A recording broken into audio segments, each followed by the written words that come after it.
Olá, tudo bem com você? No áudio anterior te contei sobre a minha experiência de leitura desse clássico de Mary Shelley, Frankenstein. Apontei as principais diferenças que notei entre a obra da autora e dos cinemas, pois agora quero também compartilhar com você a história completa. Nesse áudio você encontra uma síntese de cada capítulo e uma breve reflexão dos assuntos abordados pela autora. Nossa viagem por essa obra será mais que um resumo, você também escutará trechos da obra original para que você se sinta realmente dentro da história. Nossa aventura será capítulo a capítulo. Espero que, assim como eu, você também goste de acompanhar essa história que de terror tem bem pouco. Como sempre, a minutagem está na descrição desse áudio, assim como todas as referências que utilizei aqui. Essa é a parte 1 desse áudio. Aqui iniciaremos a partir das cartas enviadas pelo Capitão Walton até os 10 primeiros capítulos da história contada por Frankenstein. Então se ajeita, ajusta o volume, porque vamos começar.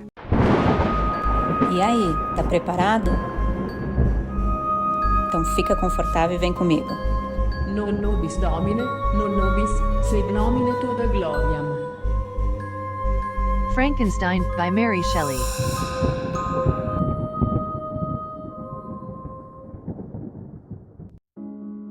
Abrindo o livro, você já se depara com esse trecho de Paraíso Perdido. Pedi eu, o meu Criador, que do barro me fizesses homem? Pedi para que me arrancasses das trevas? Paraíso Perdido, canto 10, versos 743 até 745. Ao iniciar a leitura, descobrimos que o início dessa história será contado através de epístolas, ou seja, são cartas. Nessas 4 primeiras cartas iniciais, somos apresentados a Robert Walton, um capitão de 28 anos que embarca numa viagem à região do Polo Norte para encontrar uma passagem do Pacífico para o Atlântico. E Robert escreve as cartas para sua irmã Margaret, que está em Londres há 6 anos que ele fala em fazer essa expedição. Esse é um dos seus grandes sonhos e ele está bastante satisfeito por finalmente ter a oportunidade de cumprir a promessa que fez a si mesmo. Outros sonhos, como ser poeta ou dramaturgo, não deram certo. Ao longo das correspondências, acompanhamos um Capitão Walton entusiasmado por poder satisfazer uma ardente curiosidade, pisar numa parte do mundo nunca visitada pelo homem. Ele quer a glória de ser o primeiro. Enquanto se prepara para a viagem no mar norte da Rússia, Robert se sente solitário e lamenta-se por não ter um amigo que seja capaz de sustentar sua decepção caso o sonho não dê certo. Ele admite que esta é uma necessidade romântica e emocional, mas é assim que ele se sente. Mesmo assim, ele está extremamente animado com sua jornada. As coisas estão indo bem, mas algo inesperado acontece. São essas sínteses das cartas que acompanharemos agora. A primeira carta é datada de 11 de dezembro de 1700 e alguma coisa. O livro aponta reticências no ano exato e é enviada de São Petersburgo. Aqui, o capitão diz que essa expedição é a realização dos seus sonhos de fazer uma viagem para explorar o norte do Oceano Pacífico. Ele se lamenta de ter tido a sua educação negligenciada e chegou a pensar que seria um poeta como Homero ou Shakespeare. Isso foi uma grande decepção para ele, entretanto, sua sorte muda quando ele herda a fortuna de um primo e então ele resgata o desejo de viver essa aventura. Nessa carta, Walton admite que durante toda a sua vida viveu no ócio e no luxo, mas que trocaria tudo pela glória, que essa nova empreitada renderia. Até por conta desse perfil de ócio e luxo, ele justifica para sua irmã que essa sua aventura não é um desejo fugaz de seu coração. Ele explica que se preparou por 6 anos, onde por 2 vezes se empregou como ajudante num baleeiro e foi muito bem sucedido. Ele adiciona também que durante esse tempo ele estudou sobre os mares do norte, matemática, medicina e ciências físicas, e então agora ele se encontra bastante preparado para essa expedição. É hora de partir. Walton também conta que tem a intenção de alugar um navio e contratar o tanto de marinheiros que ele achar necessário. Ele encerra essa correspondência dizendo que se ele for bem sucedido, eles não se verão em breve, mas caso ele falhe, eles se encontrarão logo ou jamais. Você notará que o Capitão Walton é bastante dramático. Vamos então à segunda carta, datada de 28 de março, em Arcângel. Nessa carta, o capitão conta para sua irmã que alugou o navio e conseguiu bons marinheiros. Ele aproveita a ocasião para lamentar que não tem um amigo. Escuta o que ele diz. Pode ser que você me considere romântico, minha querida irmã, mas sinto amargamente a necessidade de ter um amigo. Não tenho nenhum junto a mim, tranquilo, mas corajoso, com a mente tão capaz e culta quanto a minha, cujos gostos sejam iguais aos meus, para aprovar ou corrigir meus planos. Como um amigo nessas condições compensaria os erros de seu pobre irmão? Novamente, Walton se lamenta por aos 28 anos se considerar tão iletrado quanto feito muitos escolares de 15 anos e ele mesmo parece perceber que está se repetindo, pois diz, bem, essas queixas de nada adiantam e é muito provável que eu não encontre amigo algum também. Aí você pensa que ele segue a carta com outro assunto. Não,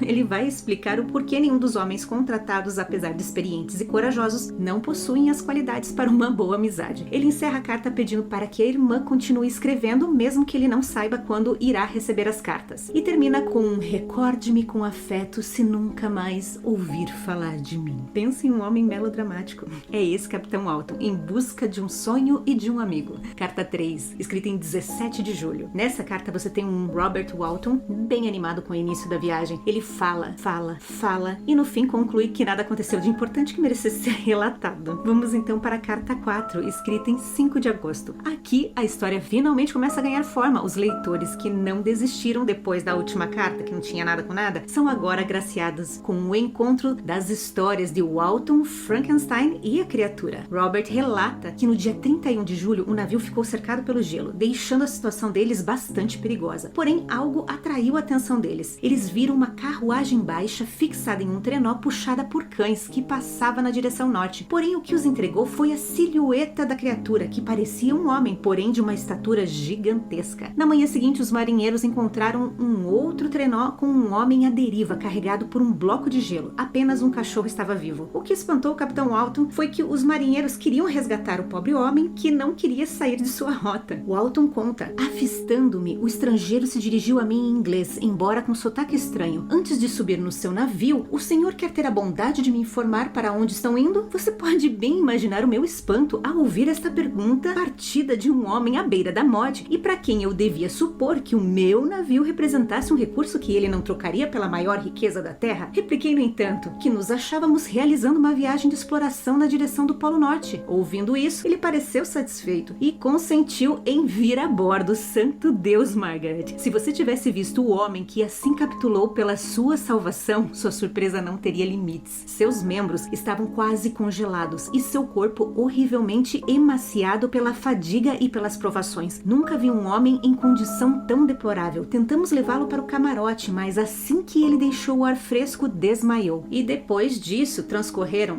2 dias antes que o estrangeiro pudesse falar. A tripulação estava ansiosa para conversar com o recém-chegado. Entretanto, Walton o protegeu da curiosidade e interesse alheio, e foi assim por todo esse tempo, até que um imediato conseguiu romper a barreira protetiva do capitão e fez a pergunta que todos queriam saber: por que você veio de tão longe sobre o gelo em um veículo estranho? O estrangeiro, com profunda tristeza, respondeu: para procurar alguém que fugiu de mim. E o homem que você procura viaja assim também? Sim, respondeu o estrangeiro. Então, eu acho que nós o vimos, pois no dia anterior avistamos alguns cães puxando um trenó com um homem dentro através do gelo. Essa informação despertou a atenção do estrangeiro e ele fez uma porção de perguntas sobre o caminho que o demônio, assim ele o chamava, havia tomado. Logo depois disso, ele quis saber de seu trenó e disse que pensava em ir atrás do monstro, ao que o Capitão Walton desestimulou, pois o hóspede não estava em condições de parar de pé, quanto mais sair por aí em um trenó. E foi com esse hóspede misterioso que o Walton se despede de sua irmã, acrescentando que ele achava que não encontraria um amigo no vasto oceano, porém agora parece ter encontrado alguém que se encaixa muito bem nesse papel. Bom, o próximo registro para Margaret está datado de 13 de agosto e começa com um melodramático Robert dizendo que sua afeição pelo hóspede só aumenta a cada dia. Escuta o que ele diz: ele é tão gentil, tão sábio, sua mente é tão culta e quando fala, embora as suas palavras sejam escolhidas com a mais refinada arte, fluem com rapidez e com uma eloquência sem par. Durante esse período, Walton foi ganhando a confiança de seu hóspede, que parecia bastante consternado e pouco inclinado a compartilhar sua história. Por isso, o capitão decidiu contar sua trajetória e todo o seu interesse em aprender, desvendar e conquistar aquilo que ainda não foi atingido. Toda essa história fez com que o estrangeiro fosse ficando cada vez mais infeliz por se reconhecer no destemido, audacioso capitão. Robert, ao perceber as feições daquele que ele já considerava um amigo, escreve: eu parei e ele por fim falou com voz entrecortada: homem infeliz, você quer compartilhar a minha loucura? Será que você também bebeu o líquido que embriaga? Escute-me, deixe-me contar-lhe a minha história e você afastará o cálice de seus lábios. Você bem pode imaginar o quanto essas palavras excitaram a minha curiosidade. Assim como o Morro dos Ventos Uivantes, aqui também temos personagens selvagens que, a qualquer tristeza, caem desmaiados e sem forças. No melhor estilo chilique mesmo. Não é nenhuma surpresa, já que ambos os livros são exemplares dos romances góticos. Pois bem, Walton descreve que a dor que envolver o estrangeiro fora superior às suas forças debilitadas e foram necessárias muitas horas de repouso e conversação calma para que ele se recuperasse. Walton diz: falei-lhe do meu desejo de encontrar um amigo, a minha sede de maior afinidade com um camarada cuja mente sintonizasse com a minha, e expressei a convicção de que um homem que não tivesse encontrado isso não poderia falar de felicidade por menor que fosse. O estrangeiro concordou comigo, e o resto da carta é Walton e o seu hóspede concordando sobre a importância da amizade. E assim termina esse registro. Agora, no registro de 19 de agosto, finalmente o hóspede resolve se abrir e matar a curiosidade do capitão, que está ali pisando em ovos para não desagradar o novo amigo. Robert registra o que o estrangeiro falou. Eu tinha resolvido que a lembrança desses infortúnios morreria comigo, mas o Senhor me obrigou a alterar essa decisão. O Senhor busca o conhecimento e a sabedoria, conforme eu já fiz uma vez, e ardentemente espero que a satisfação dos seus desejos não venha a ser uma serpente que o pique, como sucedeu comigo. Não sei em que a narração dos meus desastres lhe será útil. No entanto, quando penso que o Senhor está seguindo os mesmos caminhos, expondo-se aos mesmos perigos que me tornaram o que sou, acho que o Senhor talvez tire algum proveito da minha narrativa. Robert ressalta para sua irmã que ela bem pode imaginar como ele ficou satisfeito com o oferecimento dessa narrativa. Ele diz que estava ansioso por ouvir a prometida história, em parte devido à simples curiosidade e em parte movido por um forte desejo de melhorar a sorte de seu hóspede, se isso estivesse nas mãos dele. Ao que o estrangeiro respondeu de maneira sinistra: mas o Senhor está enganado, meu amigo. Se o Senhor permite-me chamá-lo assim, nada pode mudar a minha sorte. Ouça a minha história e verá que ela está irrevogavelmente determinada pelo destino. E então você pensa, Robert pegou um chazinho e o homem finalmente começou a desembuchar todo esse mistério, certo? Errado. O estrangeiro disse que começaria sua narrativa só no dia seguinte, quando o Walton estivesse desocupado. Essa promessa arrancou os mais calorosos agradecimentos do capitão. Ao encerrar esse registro para Margaret, Robert diz: resolvi registrar durante a noite, quando não estou ocupado com as minhas obrigações, tudo o que ele me contasse durante o dia, conservando ao máximo suas próprias palavras. Se eu tiver muito o que fazer, escreverei pelo menos algumas notas. Este manuscrito vai sem dúvida causar-lhe muito prazer, mas para mim, que o conheço, despertarão interesse e simpatia quando eu ler no futuro. E agora, com a narração da história contada por Victor, o livro começa a dividir-se em capítulos, 24 para ser mais exata. A partir de agora você vai perceber que alguns capítulos serão mais longos que os outros. Alguns deles irei incluir citações do próprio texto da autora, pois não quero de nenhum modo corromper a ideia original. Já nos capítulos em que há muita descrição da natureza de Genebra e das longas andanças tanto do monstro como de Frankenstein, vamos fazer apenas uma síntese curta. Uma informação importante é que estou utilizando junto com o livro informações do site Great Saver para nos guiar e assim manter a narrativa o mais enxuta possível. Vamos então a uma síntese da história capítulo a capítulo. Vem comigo!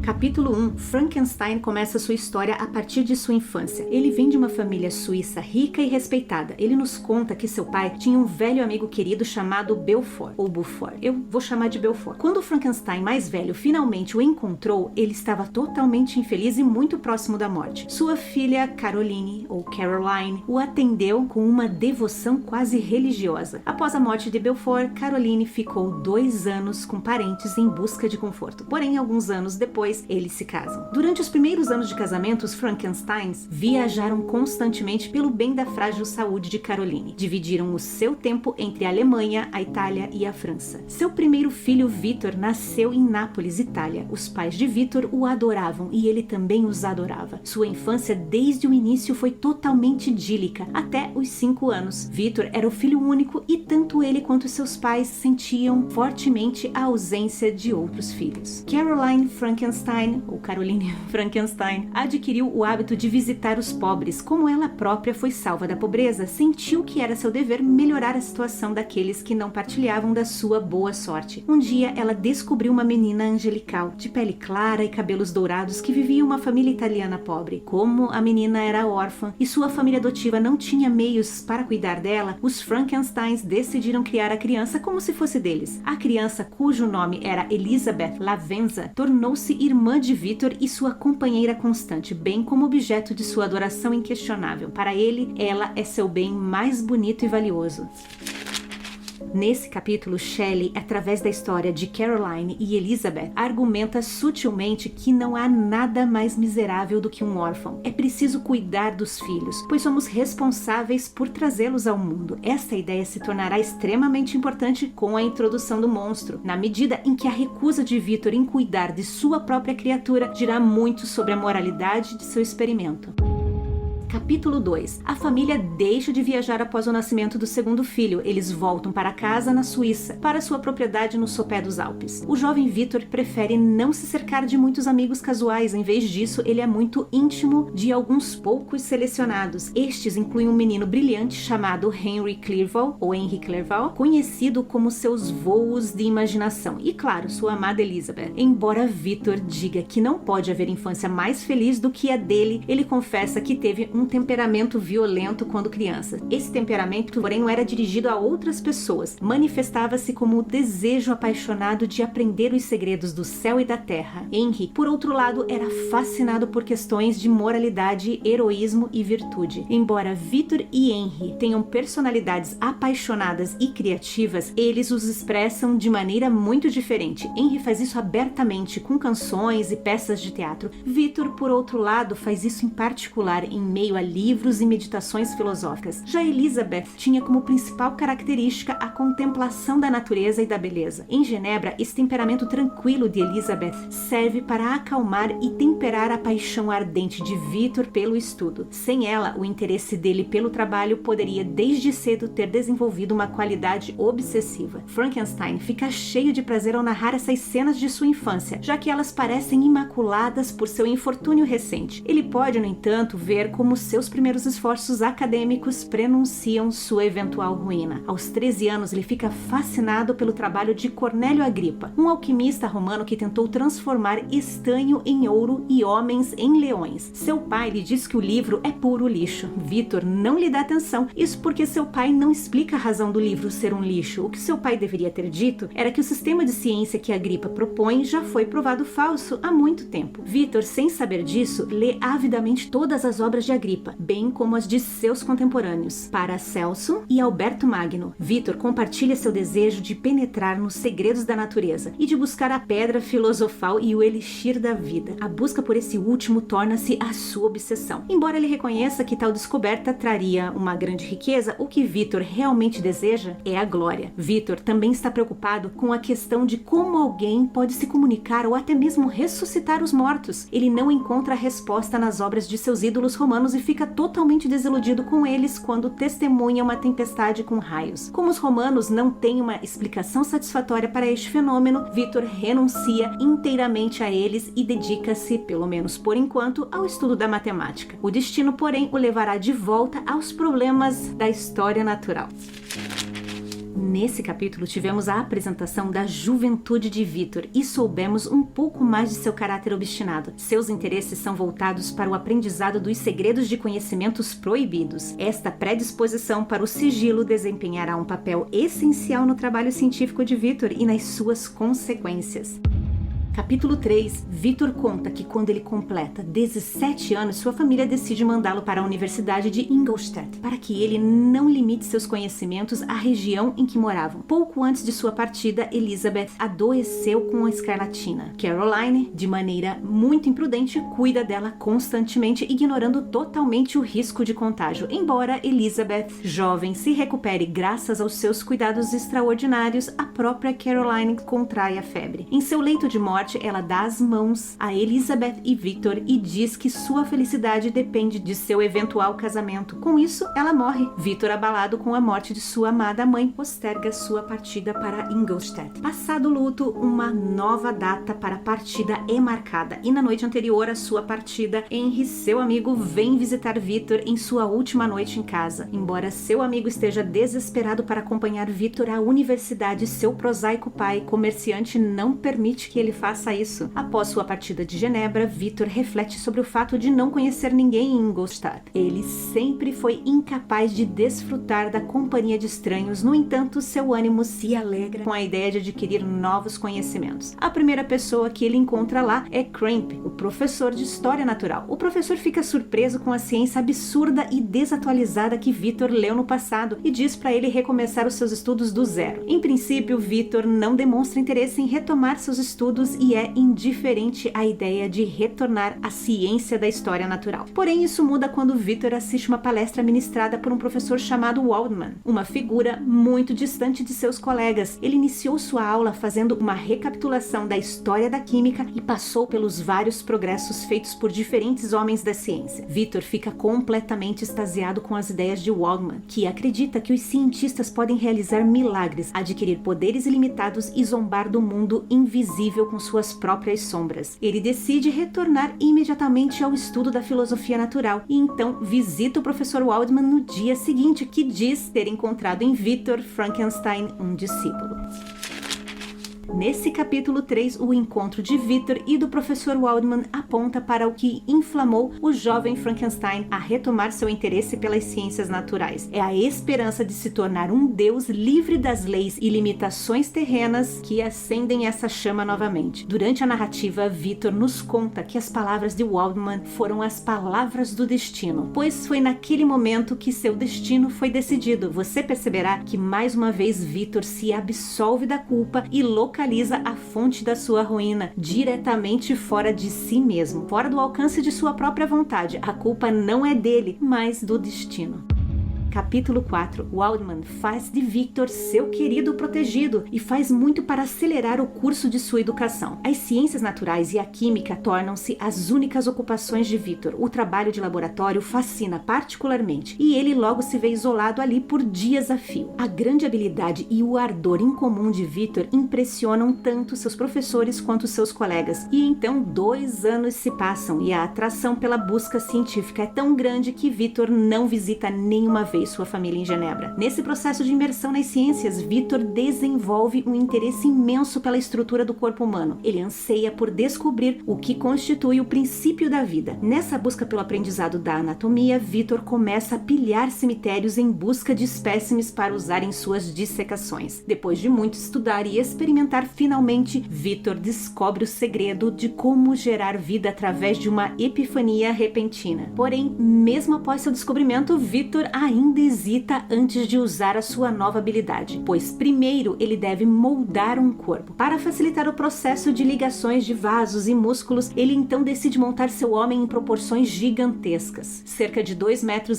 de altura e proporcionalmente largo. Ele, entretanto, não compartilha o conteúdo desta revelação com seu professor e muito menos com o Capitão Alto e, por extensão, com o leitor, porque seu próprio conhecimento resultou em miséria e destruição. Escuta o que ele diz: sinto pela impaciência e pela expressão de espanto e ansiedade do seu olhar, meu amigo. Que você aguarda que eu lhe conte o segredo que descobri? Não pode ser assim. Escute a minha história com calma até o fim e você perceberá facilmente porque sou reservado neste assunto. Não quero levá-lo desprevenido e cheio de ardor como eu então estava, infalivelmente para o que será sua desgraça e destruição. Aprenda comigo, se não pelos meus ensinamentos, ao menos pelo meu exemplo. Como é perigoso adquirir saber e quão mais feliz é o homem que acredita ser a sua cidade natal, o mundo, do que aquele que aspira a tornar-se maior do que a sua natureza permite. Bom, sabendo que não teremos uma descrição da descoberta de Victor, retornamos aos seus trabalhos, que são descritos como noturnos e ocorrem quando ele está em estado de transe. Ele vasculha cemitérios e tortura criaturas vivas em nome de seus trabalhos profanos. E ao contrário do que acompanhamos nos filmes, Victor trabalha sozinho em um quarto. Escuta o que ele diz: num quarto solitário, melhor dizendo, numa cela, no alto da casa, não um castelo, hein? Separado de todas as outras dependências por um corredor e uma escada, eu mantinha a minha oficina de trabalho, onde prosseguia com a minha asquerosa criação. Meus olhos quase saltavam das órbitas, atentos aos mínimos detalhes da minha tarefa. Nesse período, as estações passam sem que Victor nem percebesse. Embora o jovem cientista se preocupasse brevemente com seu pai, Victor há mais de um ano não escrevia nenhuma carta para sua família. Ele se ilude acreditando que Frankenstein mais velho entenderia e aprovaria seus esforços. Olhando retrospectivamente, ele percebe que a busca pelo reconhecimento deve ser serena. Escuta o que ele diz. Um ser humano normal deve sempre preservar a calma e a paz de espírito e jamais permitir que um desejo ou uma paixão passageira perturbe sua tranquilidade. Não creio que a busca do saber faça exceder a essa regra. Se o trabalho a que você se entrega tende a diminuir suas afeições e a destruir os seus gostos pelos prazeres simples aos quais nada se pode misturar, então aquela ocupação é ilegítima, isso é, não é própria para a mente humana. Algo muito parecido com o que lemos em Mateus 6:21, que diz assim: pois onde estiver o seu tesouro, aí também está o seu coração.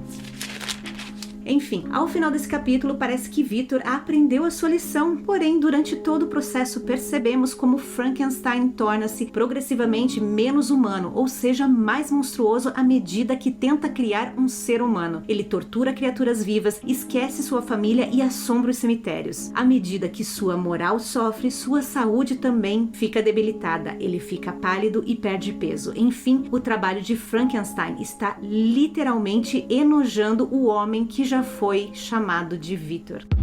Capítulo 5. Finalmente chegamos ao ápice do transe de Victor. Numa noite fria de novembro, ele dá vida à sua criação. Ao abrir o olho amarelo opaco da criatura, Victor sente-se violentamente doente, como se tivesse testemunhado uma grande catástrofe. É como se no momento em que os olhos da criatura se abrem, os próprios olhos de Frankenstein se abrem também para o horror de seu projeto. E embora ele tenha selecionado as partes da criatura porque as considerava bonitas, o homem acabado é horrível. Ele tem lábios pretos finos, olhos desumanos e uma pele pálida através da qual se pode ver o trabalho pulsante de seus músculos, artérias e veias. A beleza do sonho de Frankenstein desaparece e a realidade com a qual ele é confrontado o enche de horror e desgosto. Ele sai correndo daquele quarto e retorna para seus aposentos. Porém, ele não consegue dormir, atormentado por um sonho em que abraça e beija Elizabeth apenas para vê-la se voltar para o cadáver de sua mãe em seus braços. Ele acorda tarde da noite e, como em um filme de terror, encontra a criatura gigantesca e horrorosa ao lado de sua cama, olhando para ele com um sorriso afetuoso. Embora a criatura tente falar com ele, Victor salta da cama e sai correndo noite adentro. Ele anda freneticamente pelo pátio pelo resto da noite e decide dar um passeio até a manhã chegar. Enquanto caminhava pela cidade, Frankenstein vê seu amigo Henry descer da carruagem. Muito feliz, ele imediatamente esquece seus próprios infortúnios. O pai de Henry finalmente permitiu que ele estudasse em Ingolstadt. Os dois velhos amigos estarão, portanto, permanentemente reunidos. Henry diz a Victor que sua família está preocupada, já que raramente ouvem falar dele. Ele exclama sobre a sua aparência doentia. Victor, porém, se recusa a discutir os detalhes de seu projeto. Lembra que no capítulo 2 vimos que os interesses de Victor sempre foram voltados para o aprendizado de segredos e que esta predisposição para o sigilo seria o padrão de comportamento do jovem cientista? Pois bem, voltando à história, Henry decide ficar com Victor em sua casa. Só tinha um pequeno problema. O jovem assustado não sabia se a criatura ainda estaria lá. Sem saída, ele vai com Henry até a casa, porém antes vasculha seus quartos para ter certeza de que o monstro realmente desapareceu. E ufa, ele de fato sumiu. O que acaba levando Victor a um estado de histeria, preocupando seu amigo recém-chegado. Como um bom romance gótico, depois dessa síncope, Victor permanece acamado por vários meses, sob os cuidados de Henry, que decide esconder da família dele a magnitude da doença de Victor. Assim que Victor consegue falar com coerência, Henry pede que ele escreva uma carta com sua própria letra para tranquilizar sua família lá em Genebra. Ah, e há também uma carta de Elizabeth que aguarda a atenção de Victor. Nesse capítulo, temos uma narrativa muitas vezes abreviadas, abruptas, indicando o estado nervoso e paranoico do jovem cientista. E apesar de compreender o susto de Victor ao acordar com uma criatura assustadora ao lado da cama, percebemos que o monstro, de seu nascimento, a criatura, é totalmente benevolente. Ele estende a mão afetuosamente para Frankenstein, apenas para que este o abandone violentamente. E apesar de sua aparência assustadora, ele é tão inocente como uma criança recém-nascida. renascida. Aqui enxergamos como o tratamento cruel de Victor para com a sua criatura contrasta fortemente com a devoção de seus pais. Nesse momento da história, o leitor começa a reconhecer o caráter profundamente antiético do experimento de Frankenstein e do próprio Frankenstein. Nesse capítulo, nos questionamos quem é o verdadeiro monstro da história. Capítulo 6. Retomamos esse capítulo com a carta de Elizabeth entregue por Henry no último capítulo. A carta de Elizabeth expressa preocupação com o bem-estar de Victor e a gratidão de Henry por seu cuidado. Ela relata fofocas locais e acontecimentos familiares recentes. A serva de maior confiança da família, Justine Moritz, ou Justine, voltou para a família depois de ser forçada a cuidar de sua mãe distante até a morte. O irmão de Victor, Ernest, tem agora 16 anos e deseja ingressar no Serviço de Relações Exteriores. Seu outro irmão, William, completou 5 anos e está maravilhosamente bem. Elizabeth implora a Victor que escreva e faça uma visita, pois ela e seu pai sentem muita falta dele. Frankenstein é tomado por um ataque de consciência e resolve escrever-lhes imediatamente. Porém, é só isso que ele faz. Somente após 2 semanas, Victor consegue deixar seu quarto. Henry, depois de observar a aversão de seu amigo por seu antigo laboratório, conseguiu um novo apartamento para ele e removeu todos os instrumentos científicos. Victor tem como missão apresentar Henry aos professores de Ingolstadt. E isso é pura tortura. Na medida em que eles ressaltam as proezas científicas do jovem cientista, Victor, por sua vez, não suporta os elogios e se permite abandonar a ciência pelo estudo das línguas orientais com seu amigo Henry. Essa mudança diária proporciona a Frankenstein uma ocupação muito necessária. O verão passa e Victor finalmente decide voltar a Genebra no final do outono. Porém, para sua consternação, sua partida foi adiada até a primavera. Ele está, porém, passando muitas horas maravilhosas na companhia de seu amigo. Eles embarcam em uma caminhada de 2 semanas pelo campo e Victor reflete que Henry tem a capacidade de despertar os melhores sentimentos de seu coração. Lentamente, Victor está voltando ao seu antigo e despreocupado eu. Ele sente grande alegria no mundo natural e é capaz de esquecer sua antiga miséria. Os dois estão animados ao retornar à universidade. Nesse capítulo, Victor parece realmente acreditar que é imune a danos e que ele não precisa carregar a responsabilidade pela sua criação. Ele não só não vai atrás de sua criatura perdida, mas vive sua vida na universidade com um supremo descuido. Mais uma vez, observamos como Victor apresenta uma relação altamente questionável com a realidade, a menos que seja diretamente confrontado pelos seus erros, ele recusa-se a reconhecer que os cometeu e finge que nada aconteceu. Terminamos o capítulo no auge da primavera e Shelley enfatiza o desejo de Victor de renascer também. O leitor, porém, já sabe que tal desejo é inteiramente em vão.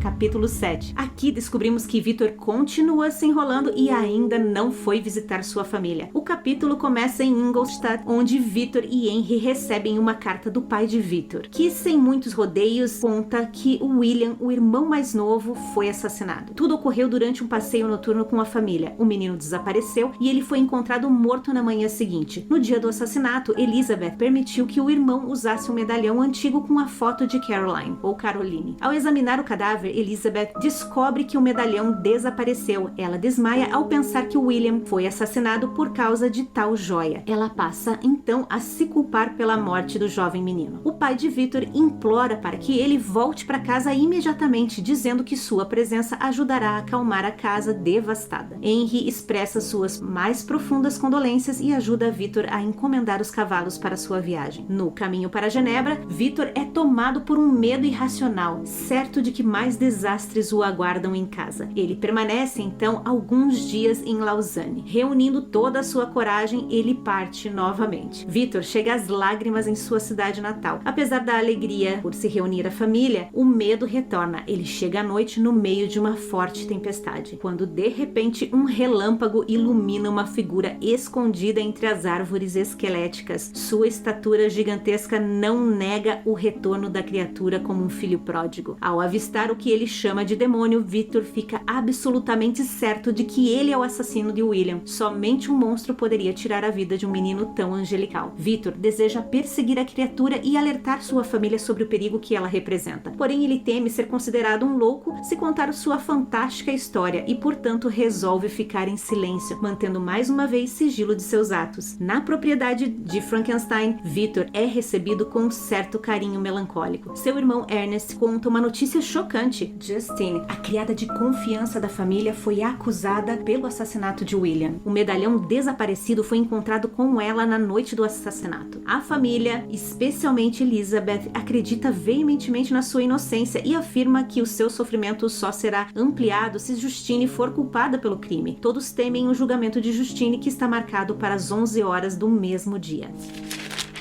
Nesse capítulo, assim como no da criação, o leitor é bombardeado por frases longas e frequentemente interrompidas, como se cada pensamento se derramasse por cima do outro. Shelley consegue, através não só das palavras, mas também da escrita, indicar a magnitude da angústia sentida pelo pai de Victor enquanto escreve. Sabemos que as cartas são parte importante da história, entretanto, elas não são apenas elementos estéticos na obra. As cartas permitem que Shelley, que em sua maior parte se comprometeu com a narração em primeira pessoa de Victor, dar espaço para que as vozes de outros personagens interrompam e alterem o relato altamente subjetivo de Victor sobre os eventos do romance. A reação de Victor à carta revela muito sobre seu personagem. Embora ele esteja atormentado pela dor de sua família, seus pensamentos logo se voltam para sua própria ansiedade. A inquietação de Victor também prenuncia o momento de horror que o aguarda em Genebra. O leitor passa a compartilhar sua angústia e fica tão horrorizado quanto ele com que o relâmpago ilumina. A tempestade elétrica que saúda Victor é um marco da narrativa gótica. Evoca o clássico, para não dizer clichê, preâmbulo de qualquer história de fantasmas. Foi em uma noite escura e tempestuosa. Aqui a narrativa de quem é o monstro da história se inverte. Victor tem certeza que foi sua criação que matou seu inocente irmão. O leitor tende assim sutilmente a concordar que a criatura ganha um status de monstro, confirmando assim o estado de pária da criatura. Já ao final da carta, Victor novamente revela sua personalidade egoísta quando decide manter a existência do monstro em segredo apenas para preservar a sua reputação. Nesse capítulo, uma criança foi morta e um monstro ganhou vida. Novamente, quem é o monstro? Estaria a criatura replicando o comportamento de seu criador?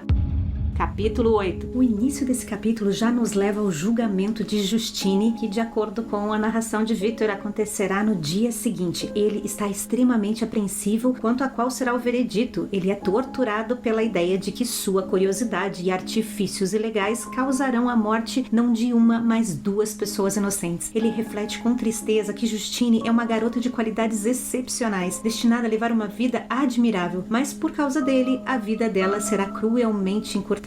Victor considera brevemente confessar o crime, mas percebe que, como estava em Ingolstadt na noite do assassinato, sua confissão seria considerada delírio de um louco. No tribunal, Justine permanece calma diante dos seus acusadores. Seu rosto solene lhe confere uma beleza primorosa. O promotor apresenta uma série de testemunhas que fornecem provas convincentes contra ela. Ela esteve fora durante a noite que o assassinato foi cometido, ela foi vista próximo ao local onde o corpo foi encontrado. Quando questionada, deu uma resposta confusa e inteligível, e para piorar, ela ficou histérica ao ver o corpo de William. Entretanto, a prova mais contundente é o fato de que a joia de William foi encontrada no bolso do vestido de Justine, e para isso ela não tinha lembrança e muito menos uma explicação. Agora é a vez de Justine se defender. Ela é chamada ao banco de testemunhas, faz outro relato dos acontecimentos. Com a permissão de Elizabeth, ela passou a noite do assassinato na casa de sua tia. Ao saber do desaparecimento de William, ela passou várias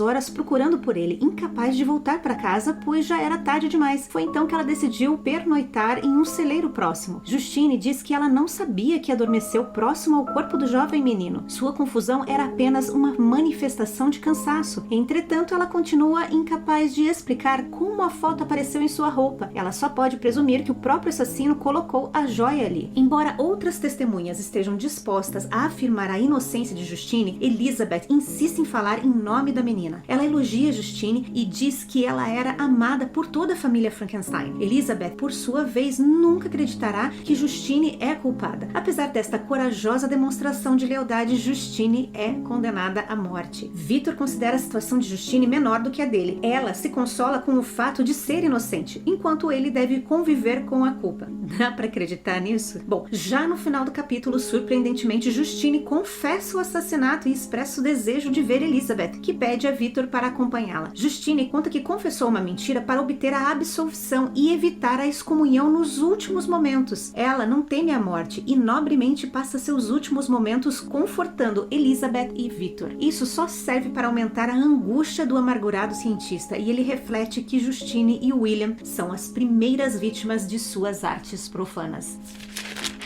Esse é um dos capítulos mais tensos até aqui. Nesse momento, o leitor acompanha a morte de mais um personagem com a sensação de que, ao contrário da morte de William, essa poderia ser evitada. A todo momento, o leitor espera que um milagre aconteça. Inicialmente, esperamos uma ação de Victor, que, como já era de se esperar, não vem. Na sequência, nos agarramos às palavras da própria Justine, que diz que talvez, ao apelar para que o júri olhe para sua vida incensurável, exemplar e quase imaculada, possa a livrar da condenação. O que também não acontece. Por fim, Shelley nos apresenta uma última carta de salvação. Elizabeth faz uma das defesas mais sensíveis que o leitor pode ler em meio a todo esse horror. Tudo isso para, ao final, descobrirmos que o júri já tinha o seu veredito tomado, desde o início. Enfim, a morte de Justine é um dos capítulos mais tristes desse romance, sem dúvida. E o capítulo encerra com Victor preso a seu terrível segredo e, portanto, assim como seu monstro, de certa forma, também está totalmente isolado, um pária da sociedade humana.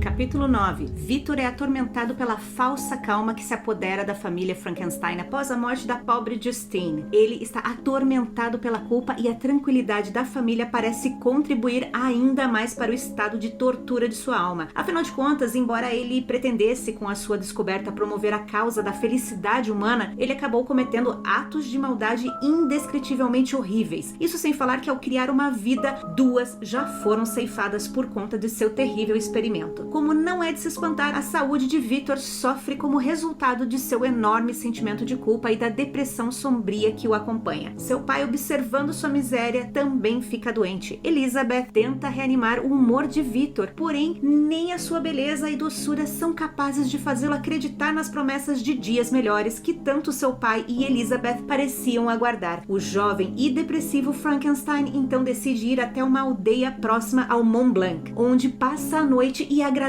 pela chegada do sono do esquecimento.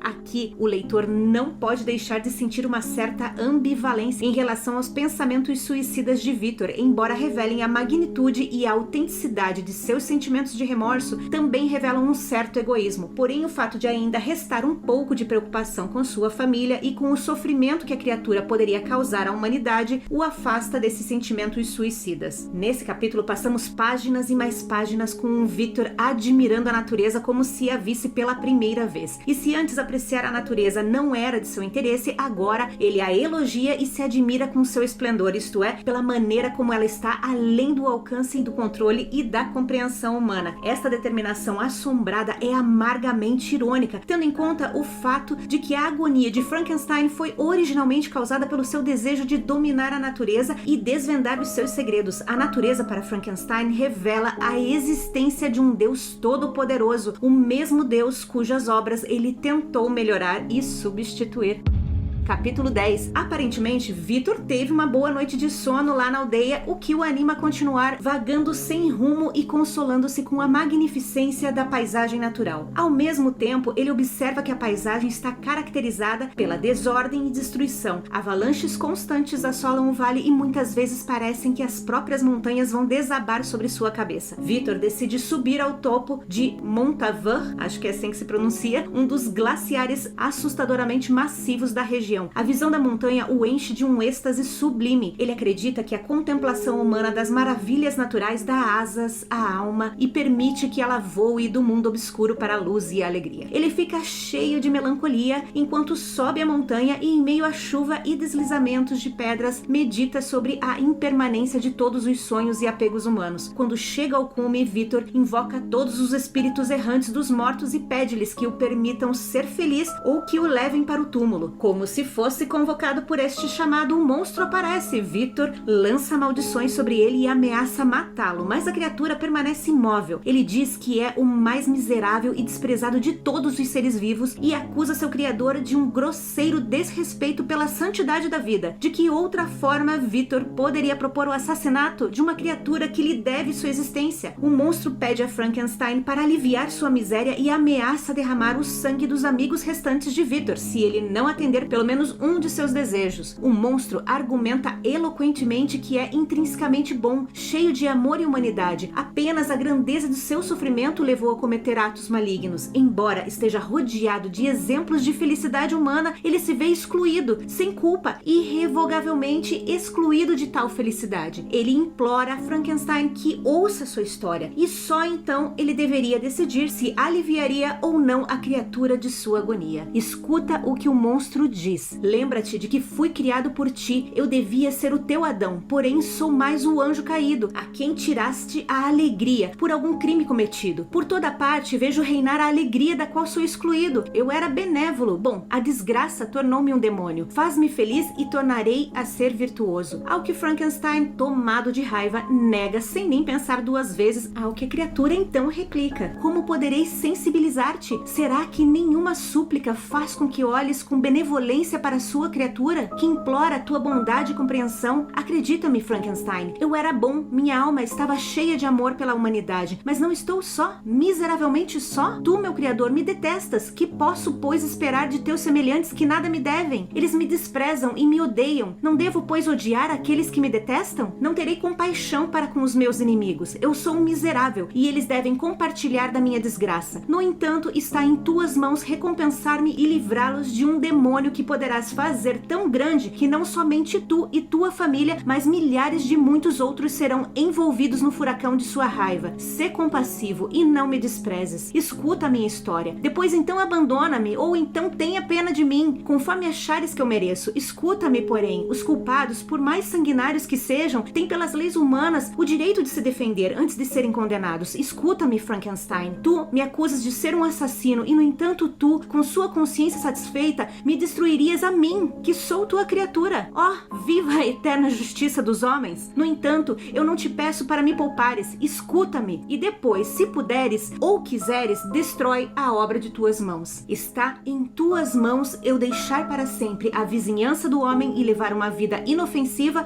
ou me tornar o flagelo dos teus semelhantes e autor da tua própria e rápida ruína. Assim falando, a criatura avançou pelo gelo e Victor, para nossa surpresa, o seguiu. Escuta o que disse o jovem Frankenstein. Meu coração batia e eu não respondi, mas enquanto o acompanhava, pesei os vários argumentos que ele havia exposto e resolvi-me por fim a escutar a sua história. Em parte eu era levado pela curiosidade e a compaixão confirmou minha resolução. Até então eu achava que ele fora o assassino de meu irmão e desejava impacientemente uma negativa ou afirmação de minha suposição. Também pela primeira vez eu sentia quais os deveres de um criador para com a sua criatura e que devia fazê-la feliz antes de condená-la pela sua maldade. Tudo isso fez com que eu atendesse ao seu pedido. Assim atravessamos o gelo e subimos para a rocha oposta. O ar estava frio e a chuva começou a cair. Entramos na cabana, o demônio com um ar de triunfo, eu com o coração e alma deprimidos. Consenti, porém, em escutá-lo, sentando-me junto ao fogo que meu odioso companheiro tinha acendido. Ele começou a contar a sua história.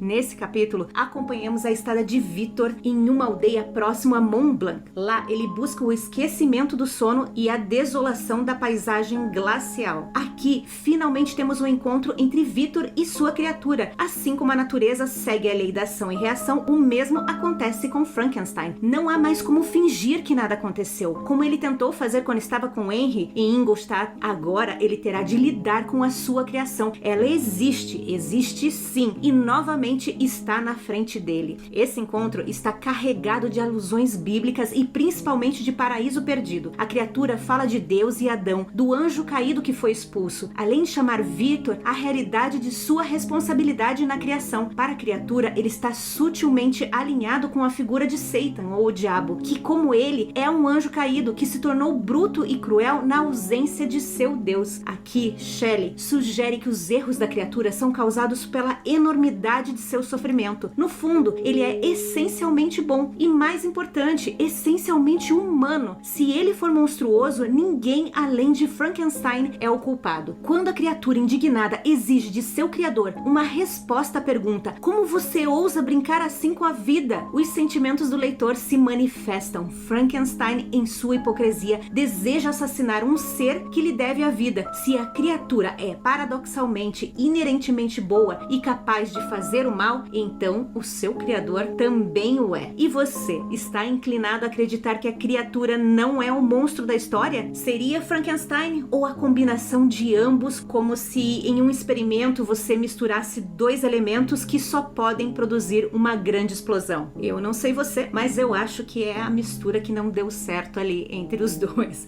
Bom, é isso. Com Frankenstein frente a frente com a sua criatura, aguardamos o que esse encontro resultará. A criatura promete contar a sua história. Será que Victor será comovido? E qual será esse pedido que a criatura quer fazer? Todas essas respostas e o final da história estarão no próximo áudio. Te espero lá. Fica com Deus. Tchau.